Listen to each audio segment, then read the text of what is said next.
कई जगह जो है कि सजेस्ट भी लगे ऑपरेशन करना होगा। 95% लोग यही बताते कि ऑपरेशन बहुत ज़्यादा रिस्क है और इसमें जो है कि पैरालिसिस होने का चांस है।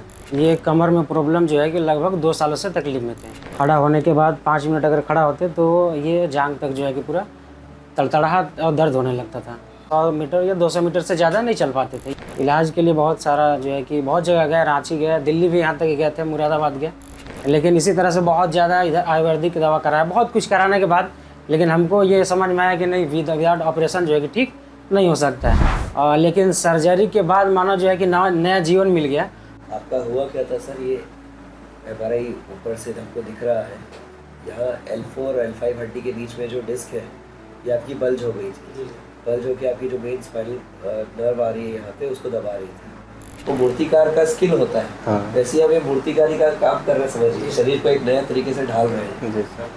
फिर डॉक्टर की स्किल पे बहुत डिपेंड करता है कि कैसे काम हो रहा है। नमस्कार दोस्तों, आज हमारे साथ हैं सिमरान अख्तर जी। सर झारखंड से आए यहाँ पे। ये सर नमस्ते। नमस्ते। कहाँ से है सर, दर्शकों को बताइए। सर मेरा नाम सिमरान अख्तर और हम झारखंड से बिलोंग करते हैं, गढ़वा डिस्ट्रिक्ट से। और हम क्या हुआ था सर, क्या तकलीफ होता था? ये कमर में प्रॉब्लम जो है कि लगभग 2 सालों से तकलीफ में थे। हाँ। खड़ा होने के बाद 5 मिनट अगर खड़ा होते तो ये जांघ तक जो है कि पूरा तड़तड़ाहट और दर्द होने लगता था। या फिर चलने के लिए 100 मीटर या 200 मीटर से ज़्यादा नहीं चल पाते थे, ये प्रॉब्लम होती थी। पैर भर जाता था। हाँ जी। ये कैसे हुआ था भैया आपको? ये वैसे ठंडी के दिन में कमर में दर्द से स्टार्ट हुआ था। कुछ एक्सरसाइज हुआ था? नहीं, वैसा कोई जानकारी में नहीं है, याद में नहीं है कि कोई एक्सरसाइज से हुआ है। अपने आप हो गया जी। अच्छा, फिर क्या क्या आपने इलाज कराया है इसके लिए? इलाज के लिए बहुत सारा जो है कि बहुत जगह गए, रांची गए, दिल्ली भी यहाँ तक गए थे, मुरादाबाद गए। हाँ हाँ। बहुत जगह जाने के बाद कई जगह जो है कि सजेस्ट भी लगे ऑपरेशन करना होगा। हाँ हाँ। लेकिन अगर कहीं पे अगर ज़्यादा अक्सर कर लोगों से पूछते तो 100% में 95% लोग यही बताते कि ऑपरेशन बहुत ज़्यादा रिस्क है और इसमें जो है कि पैरालिसिस होने का चांस है। ये डॉक्टर लोग बताते थे कि नहीं, डॉक्टर नहीं, और इधर से भी जो पर्सन हो, हाँ। मेरे करीबी के हो या रिश्तेदार हो या कोई भी थोड़ा जो नॉलेजेबल हम समझे, उनसे सजेशन लेते थे। हाँ हाँ। लेकिन इसी तरह से बहुत ज़्यादा इधर आयुर्वेदिक दवा कराया, बहुत कुछ कराने के बाद लेकिन हमको ये समझ में आया कि नहीं, विदाउट ऑपरेशन जो है कि ठीक नहीं हो सकता है। मैंने जो है कि यूट्यूब पे आपका वीडियो देखा, तो वीडियो देखने के बाद जो है कि कुछ और कॉन्फिडेंस आया। अभी कितना फर्क लग रहा है सर्जरी के बाद से? कितने देर से आपको फर्क लग रहा है और पहले की अपेक्षा अभी कैसा लग रहा है? सर्जरी से पहले तो बहुत ज़्यादा डर भी था वैसा, लेकिन बट हम पूरी तरह से थक हार चुके थे, तो इसलिए डायरेक्ट आपके पास आया। तो एक बार बोलने के बाद जो है कि डायरेक्ट हम लोग सर्जरी के लिए रेडी भी हो गए। लेकिन सर्जरी के बाद मानो जो है कि नया जीवन मिल गया।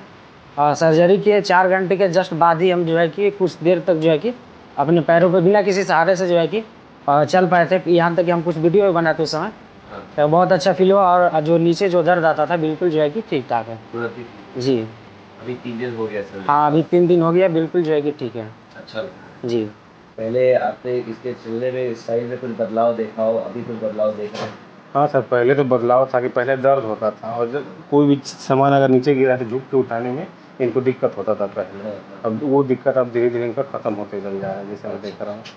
इनकी रिकवरी आपको कैसी लगी है? रिकवरी अच्छा है सर, कोई ऐसा तकलीफ नहीं? नहीं किसी प्रकार का कोई तकलीफ नहीं है। ठीक। और सर यहाँ ये क्या बोलते हैं, ऑपरेशन के बाद जो है हाँ। और जिस तरह से जो है कि यहाँ हॉस्पिटल के स्टाफ लोग जिस तरह से अपना कर्तव्य नहीं बल्कि यहाँ पे नैतिक कर्तव्य का भी बहुत अच्छा परिचय दिए, उन लोगों को बहुत बहुत धन्यवाद। बहुत अच्छे से पेश आते हैं और जो भी स्टाफ है बहुत अच्छे से पेश आते हैं और किसी चीज़ में कमी नहीं होता। हमें जो है कि कभी ऐसा फील नहीं हुआ कि एक हॉस्पिटल में आए हैं और पूरे एक घर फैमिली की तरह जो है कि यहाँ पे अच्छे से सेवा किया गया। बहुत ज़रूरी है सर। जी जी बिल्कुल।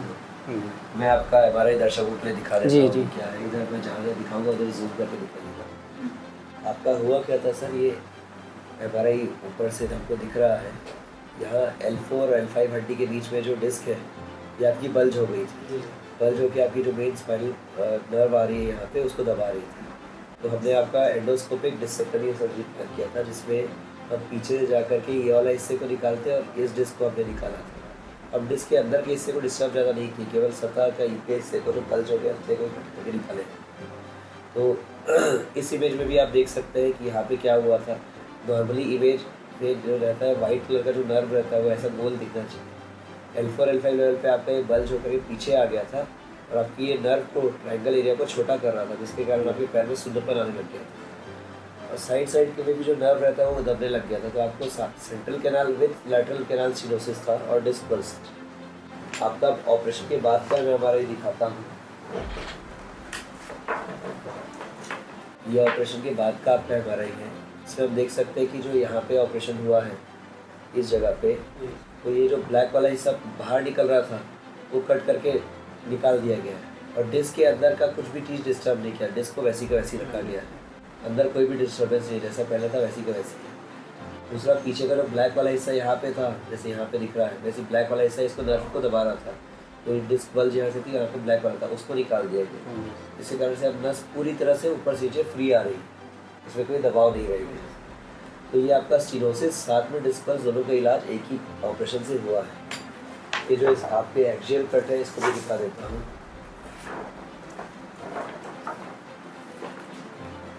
योनी वेज को देखिए, ये डिस्क के लेवल पे लिया गया है। तो इसमें आप देख सकते हैं योनी वेज में कि हम एंटर कहाँ से गए, तो हम लेफ्ट साइड से ऐसे अंदर घुसे थे, अंदर घुस के हमने सेंटर वाली हड्डी को बचाया है, इस फेसेट जॉइंट को बचाया है।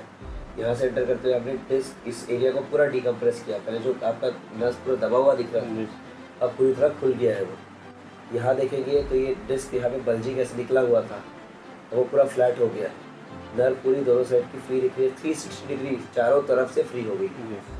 मतलब ऐसा नहीं है कि दूरबीन से हम काम करें तो कुछ कम काम हो रहा है, बल्कि नॉर्मल ओपन सर्जरी से ज़्यादा अच्छा काम होता है। इतना ओपन करने के बाद भी हम ओपन सर्जरी भी करते तो इतना वाइड लेमिनेक्टमी नहीं कर पाते जो दूरबीन से हम कर सकते हैं। तो पूरा नर्व के इस साइड से इस साइड तक, पूरा पीछे तरफ से सामने तरफ तक 360 डिग्री डिकम्प्रेस हम कर सकते हैं एक ही एंडोस्कोपिक सर्जरी से। अलग अलग जगह जाने की बहुत बार ज़रूरत नहीं पड़ती है। आप देखेंगे डिस्क पूरा फ्लैट हो गया, कोई बल्ज दिख नहीं रहा है। और मेन स्ट्रक्चर जो आपका स्पाइनल जो हड्डी है वो अभी भी इंटैक्ट है। देखोगे इसको काटा नहीं गया है, तो आप इसलिए आपको दर्द ज़्यादा नहीं होगा, क्योंकि मेन आपका पीछे लॉन्गिट्यूडल जो एंडोस्कोपिक सर्जरी के बहुत फ़ायदे हैं। आप जो डर रहे थे वो लोगों ने ओपन सर्जरी का जो कहानी सुनाया है उसकी वजह से डर रहे थे। जी सर। वो कोई गलत चीज़ नहीं है, वो भी ओपन सर्जरी अपने आप में अच्छी चीज़ है, लेकिन वो बहुत ज़्यादा कॉम्प्लिकेटेड चीज़ हो जाता है, उसमें डैमेज ज़्यादा होता है। मैं भी ओपन सर्जरी करता हूँ, लेकिन जहाँ ज़रूरत है वहीं करता हूँ, जहाँ कोई रास्ता नहीं बचा है, जहाँ एंडोस्कोपिक मैं नहीं कर सकता हूँ वहीं पे करता हूँ। लेकिन ये सर्जरी सिर्फ एंडोस्कोप होने से अच्छा नहीं हो जाता है, एक सर्जन क्या स्किल पे बहुत ज़्यादा डिपेंड करता है कि क्या कर रहे हैं। कारीगर है, उसके हाथ में आप हथौड़ी दे दिए तो अच्छा मूर्ति नहीं बना देगा, वो मूर्तिकार का स्किल होता है। वैसे हम ये मूर्तिकारी का काम कर रहे हैं, समझिए शरीर को एक नया तरीके से ढाल रहे हैं। फिर डॉक्टर की स्किल पे बहुत डिपेंड करता है कि कैसे काम हो रहा है। अभी आपका सर्जरी में हमने डिस्क क्योंकि कट किया है तो कुछ परहेज रखना बहुत ज़रूरी है, जैसे कि बहुत ज़्यादा नहीं चलना है, बहुत ज़्यादा सामने नहीं झुकना है ना। ये आप परहेज रखेंगे तो आगे जाके आपको तकलीफ नहीं होगी, है ना। 2 से 3 महीने परहेज रखिएगा, उसके बाद आप नॉर्मल काम कर सकते हैं, गाड़ी चला सकते हैं, सब कुछ पहले जैसा कर सकते हैं। ठीक है, आपको कुछ और पूछना है? खाने पीने के लिए सर? खाने पीने में कोई परहेज नहीं है। एंडोस्कोपिक सर्जरी में घाव कभी नहीं पकता है। हम लोग अभी तक लगभग 1500 ऑपरेशन होने वाला है हम लोग। इतने ऑपरेशन करने के बावजूद आज तक केवल 2 लोगों का हुआ है, वो भी शुरुआत के 100 केस के अंदर में हुआ था। जब घाव किसी का पका था, वो भी सुपरफिशियल इन्फेक्शन था। पहले 100 केस के बाद से अभी तक में एक भी पेशेंट को आज तक इन्फेक्शन नहीं हुआ, तो इस पर पकने का कोई चांस रहता ही नहीं है ना। क्योंकि वो स्टरलाइजेशन टेक्निक आप जैसे सीख चुके हैं, इन्फेक्शन का कोई रिस्क नहीं है, इसमें आप खाने पीने का कोई परहेज नहीं रहेगा। उसी के लिए बोलते हैं ना पक जाएगा करके, पक जाएगा चाहे और कोई नुकसान हो। हाँ, खाने का कोई परहेज नहीं होता, क्योंकि इसमें इन्फेक्शन होता ही नहीं है। ठीक, आपका टाका आप 10 दिन बाद घर जाके उधर खुलवा लीजिएगा, और टाका में भी ड्रेसिंग वगैरह करने की कोई ज़रूरत नहीं है, वो सूख चुका है ऑलरेडी। ठीक है, हम आपको छुट्टी के समय भी वाटर प्रूफ ड्रेसिंग लगा के देते हैं, तो आप उसमें नहा भी सकते हैं रोज़, है ना। तो रोज़ नहाना है, टोटल ऑपरेशन से 10 दिन बाद में टाका खुलवा देना है। थोड़ा सा गैस का बोल रहा हूँ, गैस की सर ये नमाज पढ़ने के लिए कुछ झुकना पड़ता है सर, अभी कितने दिनों 6 महीना झुक के मत करिए, कोई रिस्क मत लीजिए सर, पूरा जीवन है नमाज़ पढ़ने के लिए। अभी अपने शरीर को थोड़ा सा ध्यान दीजिए कि आप बैठ के कुर्सी में बैठ के कमर को सीधा रख के करिए। 6 महीने आपकी रिकवरी होगी, फिर आप सब कुछ कर सकते हैं, है ना। मैं चाहता हूँ कि आपकी रिकवरी एक बार में कंप्लीट हो, ऐसा ना हो कि कोई ब्रेक लग जाए या फिर से वो फट जाए, है ना। उसमें परहेज जरूरी है बहुत ज़्यादा। कुछ फिजियोथेरेपी की भी ज़रूरत पड़ सकती है, अगर दर्द बना रहता है तो वो आपको एक्सरसाइज का हम चार्ट देंगे, उसको देख के आप एक्सरसाइज कर सकते हैं। एक्सरसाइज कितने दिन के बाद? अभी 1 महीने बाद चालू करिएगा, ठीक है? जी सर। चलिए, आपका रिकवरी अच्छा हो, आपका वापसी है, आपकी यात्रा मंगलमय हो, है ना? जी सर, आपको बहुत बहुत धन्यवाद। और हॉस्पिटल के जितने स्टाफ हैं बहुत अच्छा, जो जिस तरह का व्यवहार किया, अपना नैतिक कर्तव्य जो निभाया, हाँ। इसके लिए बहुत बहुत धन्यवाद सर। और लोगों से भी हम ये बताना चाहते हैं कि अगर स्पाइन प्रॉब्लम से अगर जूझ रहे हैं तो बेझिझक एकदम जो है कि आप लोग डर को हटाइए और सर से एक बार आके मिलिए। आप लोग को हम एक गारंटी के साथ कहते हैं कि आप लोग जब यहाँ आएंगे तो सर से मिलने के बाद ही जो है कि आधा दर्द आपको खत्म हो जाए। और ये जो बात मैं बोल रहा हूँ, ये ऐसा नहीं है कि सर ने हमको बोल दिया कि आपको जो है किस तरह का बोलना है, ये बिना दबाव के जो है कि ये दिल से उम्र निकल जाए। जी, ठीक है, थैंक यू सर। ठीक, थैंक यू सर, नमस्कार।